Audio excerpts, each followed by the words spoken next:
اپنے شو MBG speech کے ساتھ بلال غوری آپ کی خدمت میں حاضر ہے۔ افواج پاکستان نے جاسوسی کے الزام میں فیلڈ جنرل کورٹ مارشل کی کارروائی کرنے کے بعد 3 ریٹائرڈ فوجی افسروں اور ایک سویلین کو سزا سنائی ہے۔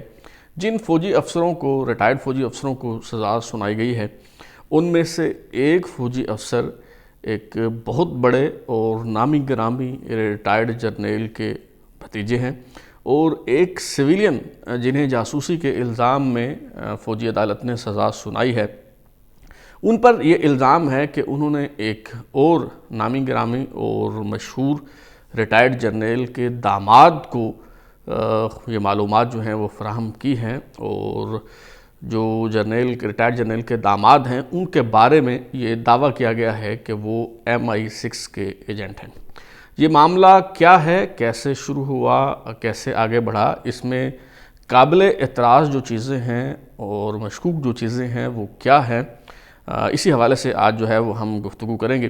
عسکری ذرائع کے مطابق جن فوجی افسروں کو فیلڈ جنرل کورٹ مارشل کی کارروائی کے بعد سزائیں سنائی گئی ہیں ان میں لیفٹیننٹ کرنل فیض رسول ہیں جنہیں 14 سال قید کی سزا سنائی گئی ہے۔ اس کے علاوہ میجر ریٹائرڈ سیف اللہ بابر کو ایسپینوچ کے الزام میں 12 سال قید کی سزا سنائی گئی ہے۔ میجر ریٹائرڈ سیف اللہ بابر سابق وفاقی وزیر ریٹائرڈ میجر جنرل نصیر اللہ بابر کی ان کی اہلیہ کے بھتیجے ہیں۔ ریٹائرڈ میجر جنرل نصیر اللہ بابر جو ہیں وہ موجودہ صوبہ خیبر پختونخوا کے گورنر رہے ذوالفقار علی بھٹو کے دور حکومت میں، اور پھر بینظیر بھٹو کے دوسرے دور حکومت میں انہیں وفاقی وزیر داخلہ بنایا گیا۔ بہت تگڑے وزیر داخلہ تھے، ان کے دور میں کراچی میں فوجی آپریشن ہوا۔ اس کے علاوہ ریٹائرڈ میجر جنرل نصیر اللہ بابر طالبان کو اپنے بچے کہا کرتے تھے۔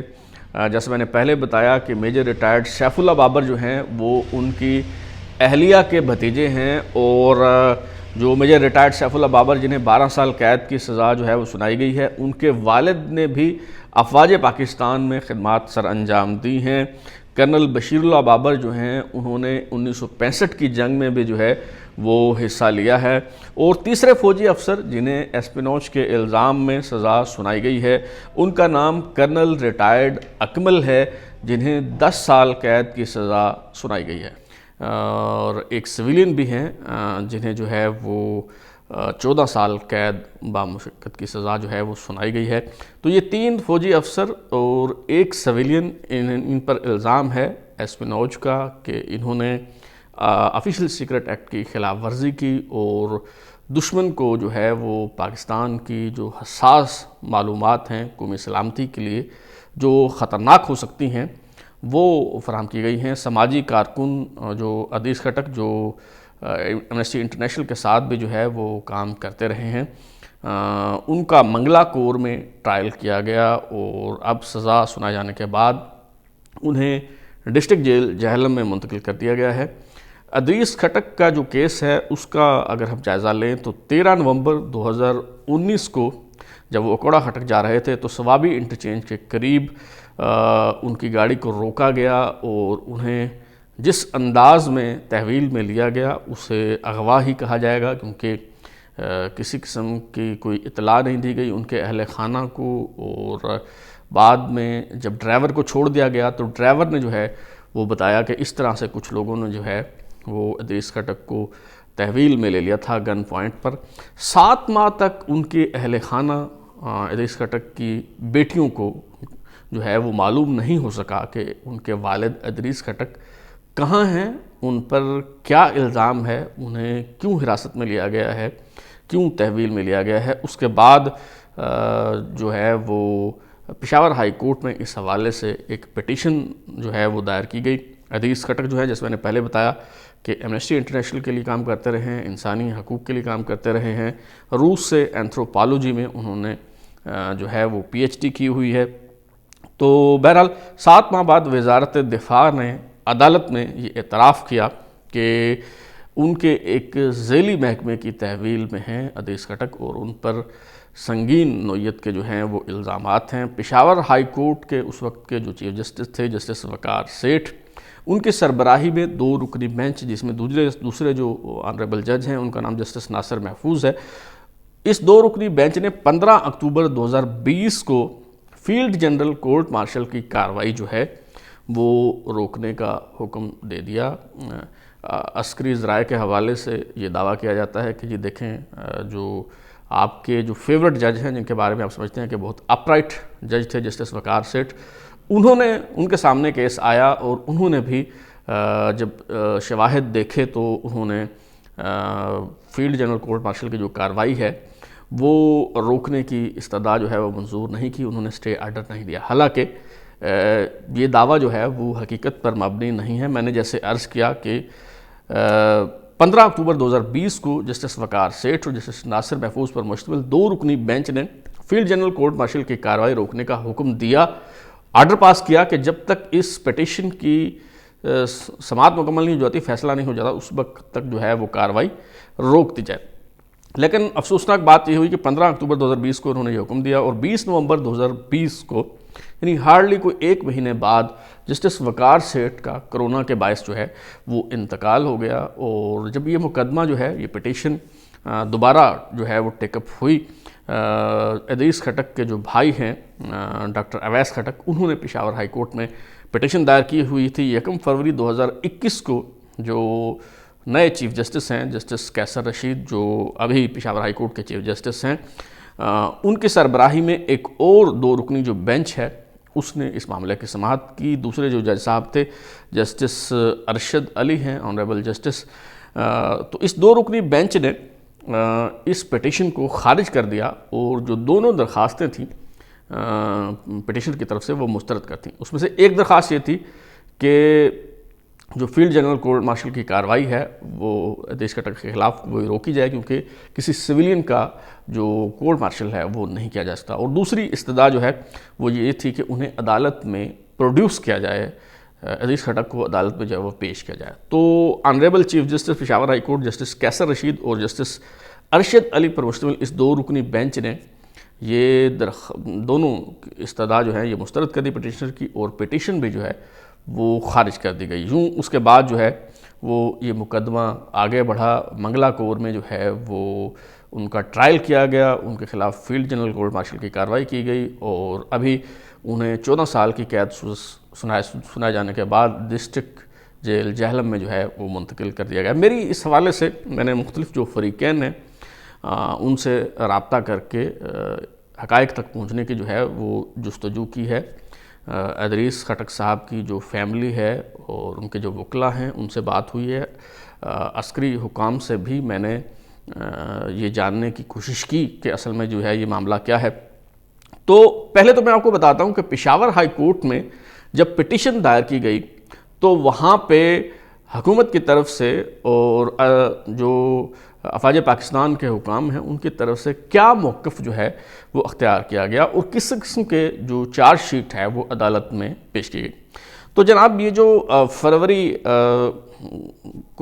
2021 میں جو فیصلہ دیا honourable chief justice Peshawar high court justice Qaiser Rashid اور جسٹس ارشد علی پر مشتمل 2 رکنی بینچ نے یہ فیصلہ تحریر کیا۔ آنریبل جسٹس ارشد علی نے رپورٹڈ ججمنٹ ہے، اپرووڈ ججمنٹ ہے رپورٹنگ کے لیے، اس میں سے میں آپ کو جو ہے وہ بتا رہا ہوں۔ تو اس میں 7 قسم کے جو الزامات ہیں وہ ادریس کھٹک پہ لگائے گئے ہیں کہ، اور چارج شیٹ میں کہا گیا کہ ان 7 الزامات کے تحت جو ہے وہ انہیں ہم نے اٹھایا ہے اور ان کا ہم کورٹ مارشل کر رہے ہیں، فیلڈ جنرل کورٹ مارشل کی کارروائی ان کے خلاف جو ہے وہ ہو رہی ہے۔ میں بتاتا ہوں کہ وہ 7 الزامات جو ہیں وہ کیا ہیں۔ تو جو پہلا الزام ہے جناب، جو پہلا چارج ہے، اس میں کہا گیا کہ 19 جون 2009 کو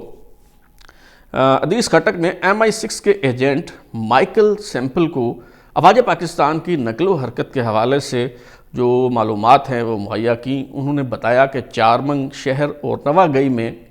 پاکستانی فوج جو ہے وہ موجود ہے، آپریشن جاری ہے، ہیوی مارٹر جو ہے اس کی شیلنگ ہو رہی ہے، وہ استعمال کیا جا رہا ہے، اور پاک فوج جو ہے وہ جندولہ کی طرف بڑھ رہی ہے۔ اچھا، جو دوسرا چارج ہے وہ بتایا گیا کہ 21 جون 2009 کو ادریس کھٹک نے اسی شخص یعنی مائیکل سیمپل، جو کہا گیا کہ MI6 کا ایجنٹ ہے، اس کو بتایا کہ لکارو، محمد گڑھ غازی بیگ، آدھ ہاسپٹل، پائندہ دانش، کلگڑنگ روڈ اور دیگر جو مقامات ہیں ان پر جو ہے وہ افواج پاکستان موجود ہیں۔ تیسرا جو چارج ہے وہ بتایا گیا کہ 23 جون 2009 کو ادریس خٹک نے اسی شخص کو، مائیکل سیمپل، جن کے بارے میں دعویٰ کیا گیا ہے کہ وہ MI6 کا ایجنٹ ہے، اس کو بتایا ادریس خٹک نے کہ باجوڑ ایجنسی کی تحصیل نواگئی میں فوج کا آپریشن جاری ہے، گن شپ ہیلی کاپٹر جو ہیں وہ استعمال ہو رہے ہیں، مارٹر کے گولے جو ہیں وہ برسائے جا رہے ہیں۔ اور پھر چوتھا جو الزام ہے 27 جون 2009 کو اسی شخص مائیکل سیمپل کو ادریس خٹک نے جو ہے وہ بتایا کہ فلاں فلاں علاقے میں جو ہے وہ فوج موجود ہے اور آپریشن جو ہے وہ کیا جا رہا ہے۔ اسی طرح پانچواں، چھٹا اور ساتواں جو چارج ہے اس میں بھی اسی طرح کی تفصیل جو ہے وہ باقاعدہ یہ رپورٹڈ ججمنٹ جو آپ اس وقت سکرین پہ بھی یقیناً دیکھ رہے ہوں گے، اس میں سے میں آپ کو بتا رہا ہوں کہ جو پشاور ہائی کورٹ میں چارج شیٹ پیش کی گئی ادریس خٹک کے خلاف،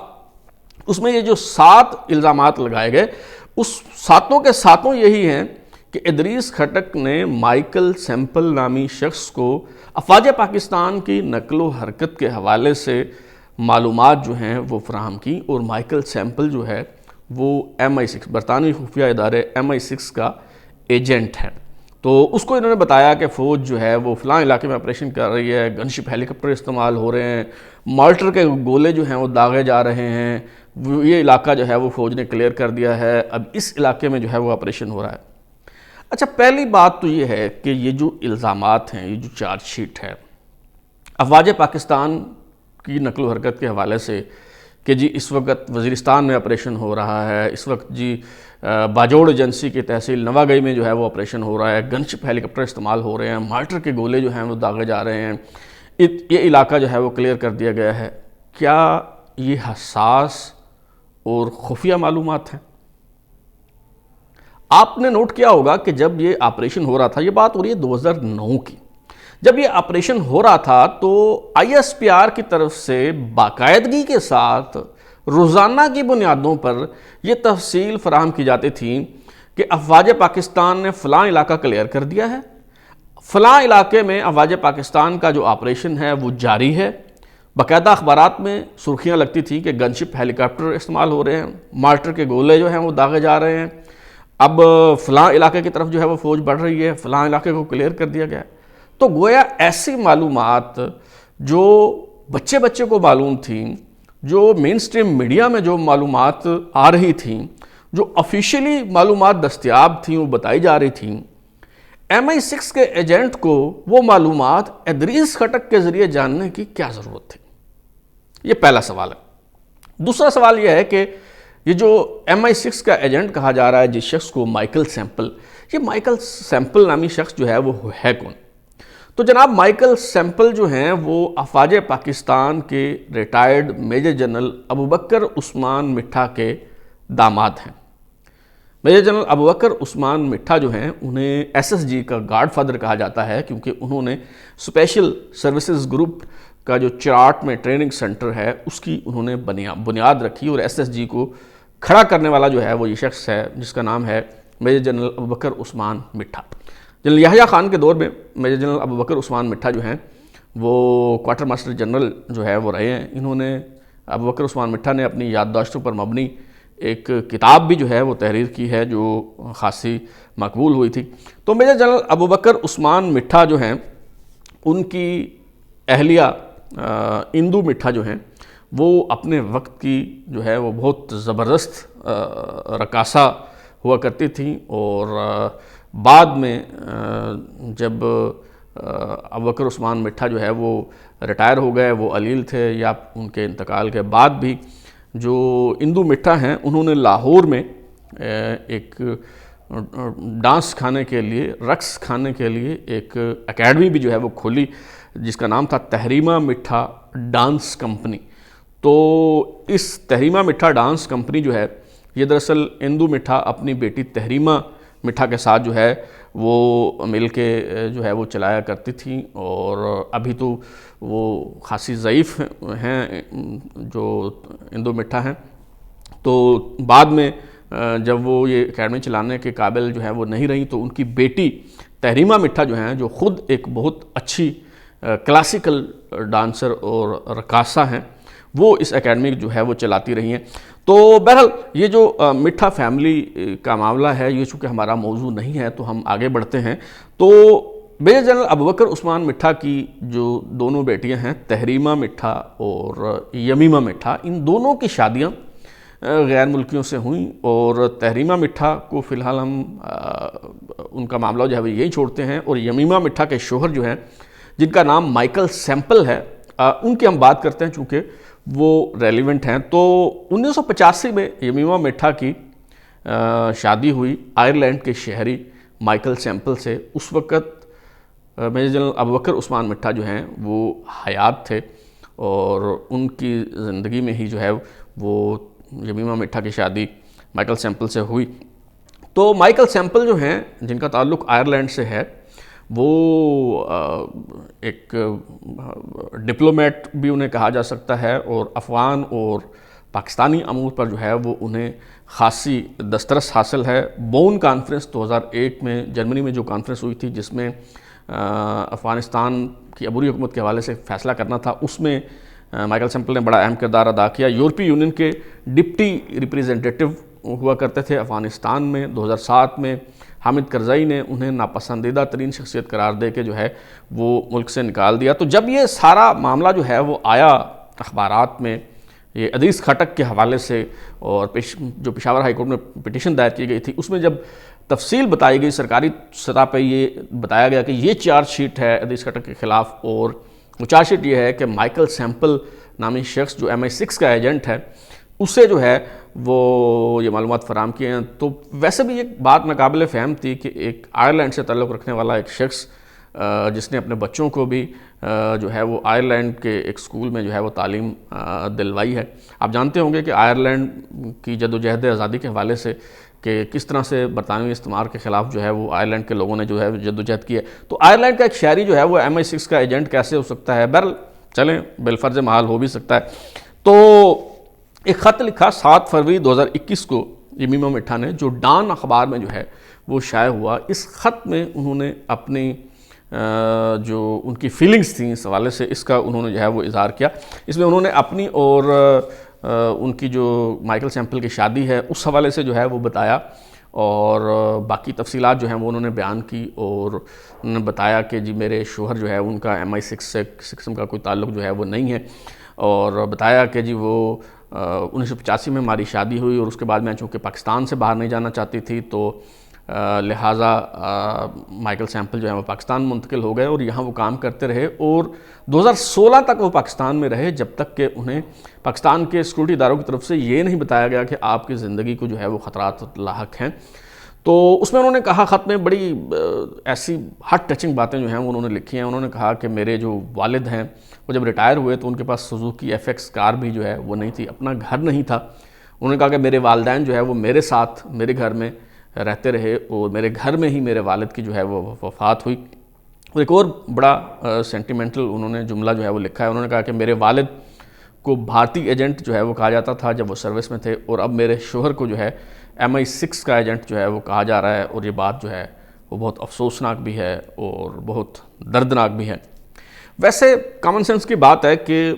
مائیکل سیمپل جو ہے وہ 21 سال اس نے پاکستان میں گزارے ہیں۔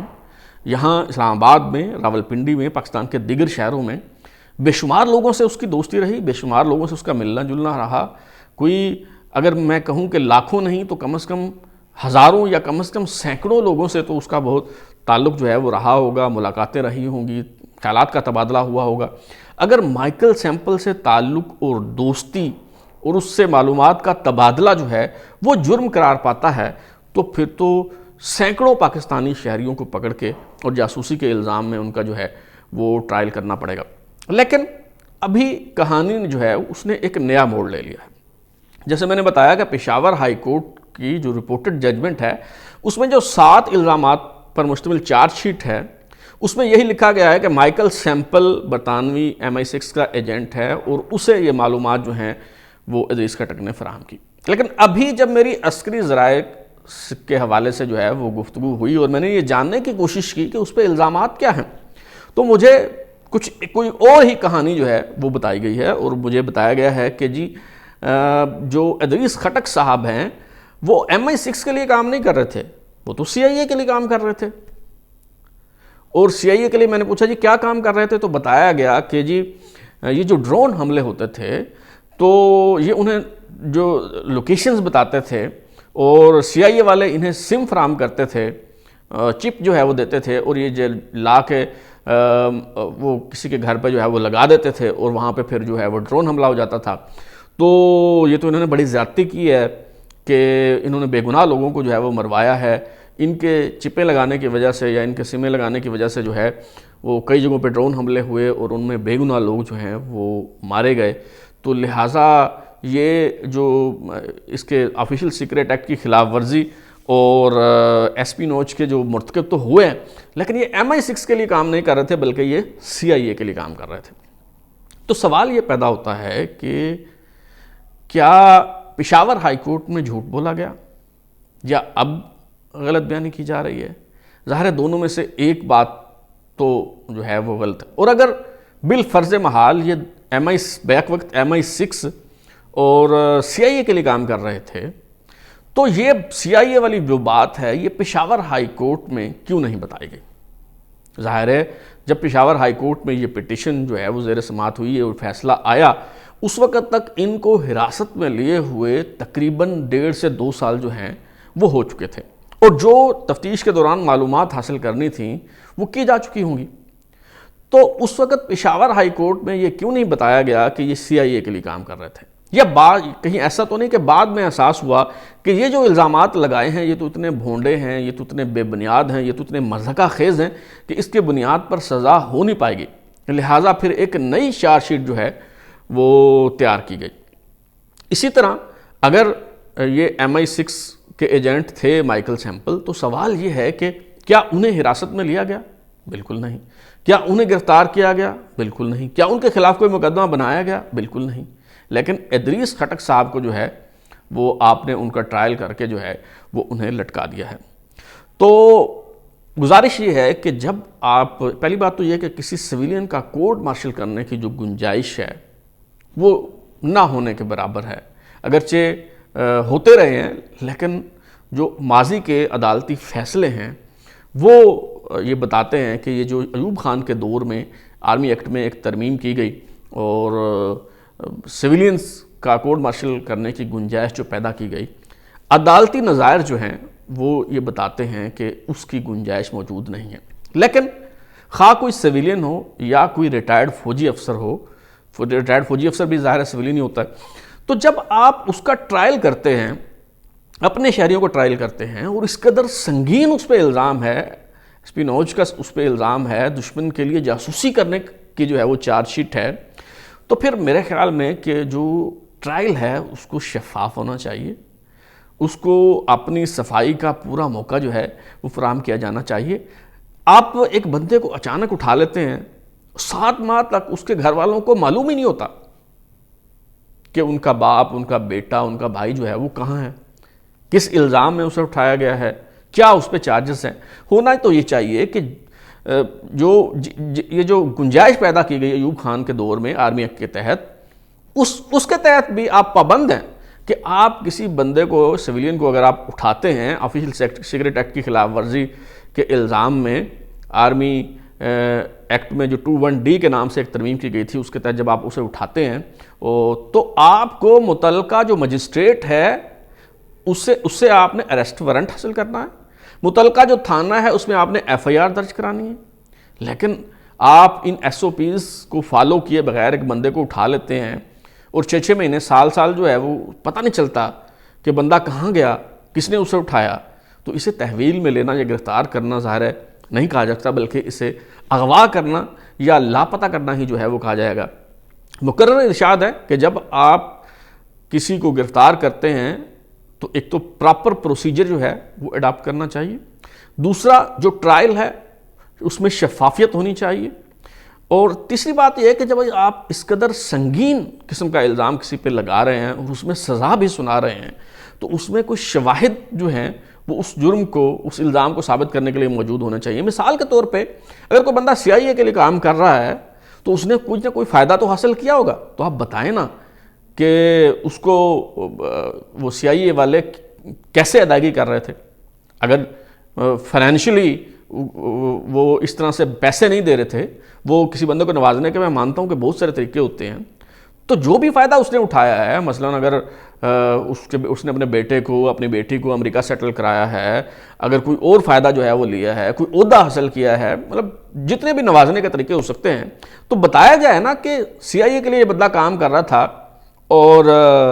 یہ جو خدمات سرانجام دی اور اس کے عوض جو ہے اور CIA نے اس طرح سے اسے نوازا. لیکن جب آپ اس طرح کے بھونڈے اور مضحکہ خیز الزامات اور چارج شیٹ کے تحت کسی کا ٹرائل کریں گے کہ جی اس نے بتایا کہ فلاں علاقے میں آپریشن ہو رہا ہے اور فلاں جگہ فوج جو ہے وہ جا رہی ہے, گن شپ ہیلی کاپٹر استعمال ہو رہے ہیں, مارٹر سے گولہ باری جو ہے وہ کی جا رہی ہے, جو وہ معلومات جو سب کو پتہ ہے اس کے تحت جو آپ کسی کا ٹرائل کریں گے, تو پھر ظاہر ہے مذاق تو بنے گا, پھر انگلیاں بھی اٹھیں گی, پھر سوالات بھی جو ہیں وہ اٹھیں گے اور ان کا جواب بھی دینا پڑے گا. تو اب تک کے لیے اتنا ہی. بلال اوری کو اجازت دیجیے, پھر ملاقات ہوگی. اگر آپ کو ہمارا شو پسند آیا تو اسے لائک کریں, کامنٹ کریں, شیئر کریں اور ہمارا چینل سبسکرائب کرنے کے بعد بیل آئیکن یعنی گھنٹی ضرور دبائیں تاکہ آپ کو نئی ویڈیوز کی نوٹیفیکیشن ملتے رہیں. بہت شکریہ.